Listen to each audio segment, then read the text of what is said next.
Welcome back to Indra 360.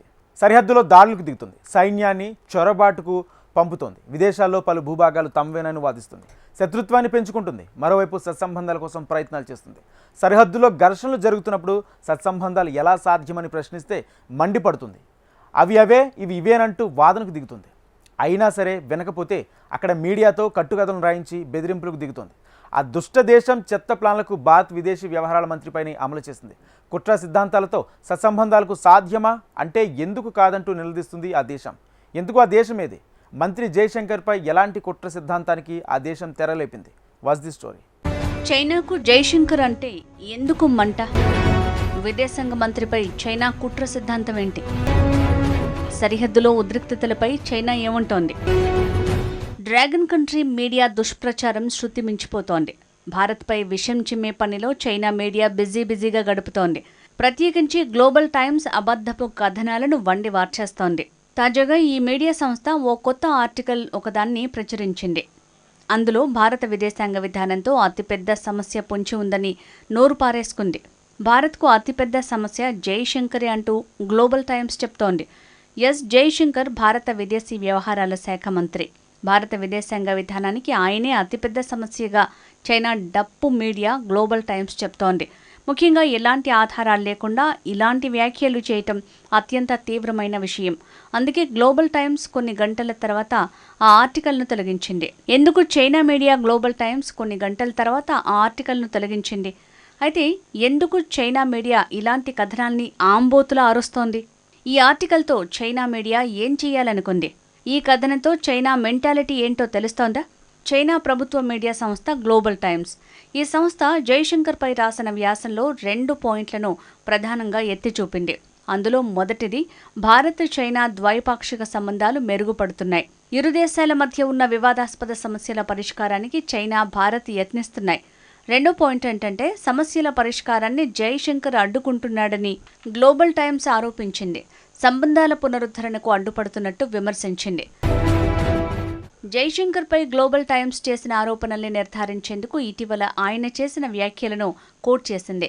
భారతదేశానికి చైనాతో ప్రత్యేక సమస్య ఉందన్నారు జైశంకర్. ఆ ప్రత్యేక సమస్య చైనా నుంచి ప్రపంచం ఎదుర్కొంటున్న సాధారణ సమస్యనని భారత విదేశాంగ మంత్రి అన్నారు. దీన్ని పట్టుకుని గ్లోబల్ టైమ్స్ గాయగాయ చేసింది. 2020లో ప్రపంచ దేశాలు కరోనా వైరస్తో అల్లాడుతున్నాయి. దేశంలో ప్రజల్ని వైరస్ నుంచి ఎలా కాపాడాలో తెలియక తల్లడిల్లాయి. అలాంటి సమయంలో చైనా సైన్యం భారత భూభాగంలోకి చొరబడేందుకు యత్నించింది. చైనా సైన్యాన్ని భారత సైన్యం అడ్డుకుంది. ఈ ఘర్షణల్లో 20 మంది భారతీయ సైనికులు మృతి చెందారు. అప్పటి నుంచి ఇరు దేశాల మధ్య ప్రతిష్టంభనలు నెలకొన్నాయి. సరిహద్దుల్లో వేలాది మంది సైన్యాన్ని, పెద్ద ఎత్తున ఆయుధాలను ఇరు దేశాలు మోహరించాయి. ఇది సమస్య కాకపోతే ఇంకేంటి? కయ్యాలమారి, విస్తరణవాది, సామ్రాజ్యవాద పొరుగు దేశాన్ని ఇంకేమని పిలుస్తారు? స్పష్టంగా చెప్పాలంటే చైనా ప్రత్యేక సమస్యనే.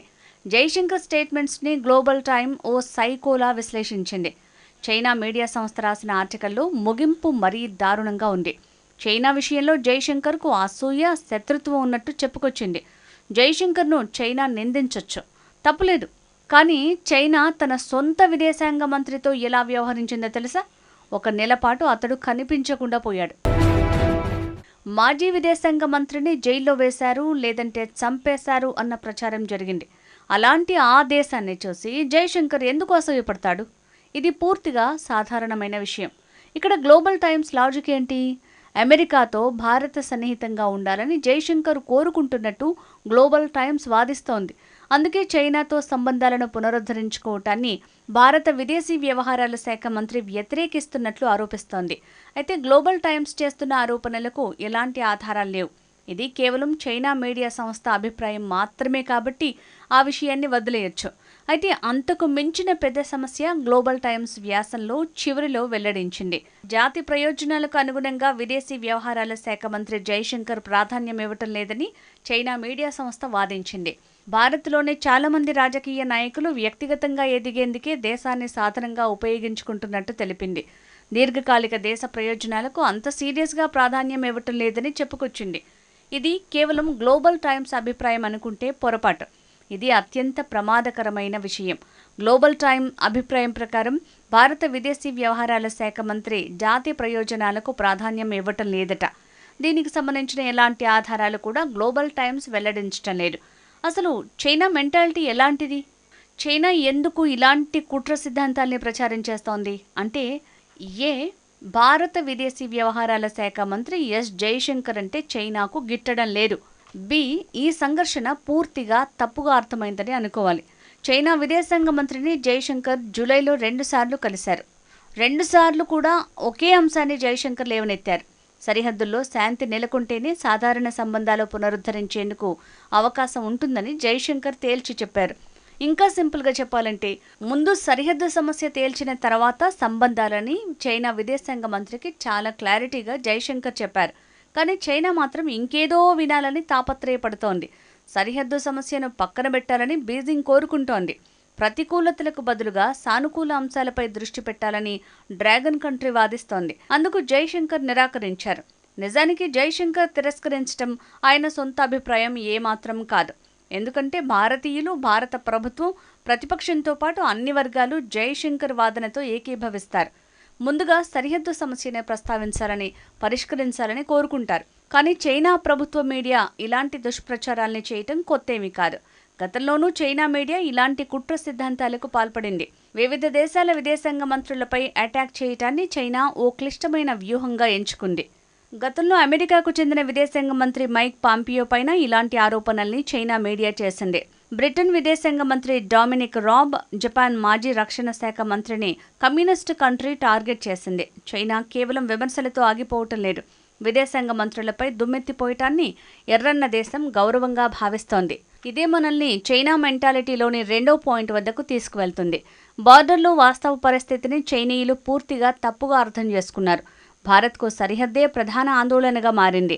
ఇదేమి టిక్ టాక్, పబ్జీ, చైనా పెట్టుబడులు, సౌత్ చైనా సీలో బీజింగ్ డిజైన్లు ఎంతమాత్రమూ కాదు. అమెరికాకు చైనా విషయంలో భిన్నమైన పరిస్థితులు నెలకొన్నాయి.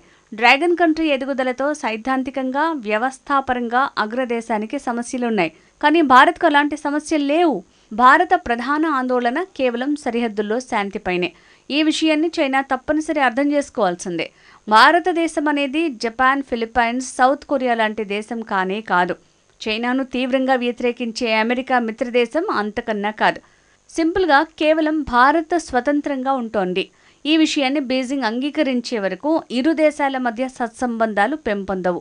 ఎస్ జయశంకర్ కుట్ర సిద్ధాంతాలు ప్రయోగించినంత మాత్రాన ఇరు దేశాల మధ్య సంబంధాలు మెరుగుపడవు. డజన్ల కొద్దీ మిలిటరీ చర్చలు ఏమాత్రం ఉపయోగపడవు. అప్పటి వరకు బాకా ఊదే మీడియా సంస్థల్లో కుట్ర సిద్ధాంతాలను చైనా ఆపేయాలి. పొరుగు దేశాల భూభాగాలపై కన్నెయ్యటం మానేయాలి. ఇలా చేస్తేనే చైనాతో సంబంధాలను పునరుద్ధరించుకునేందుకు పొరుగు దేశాలు ప్రయత్నిస్తాయి. లేదంటే పరిస్థితుల్లో ఎప్పటికీ మార్పు రాదు.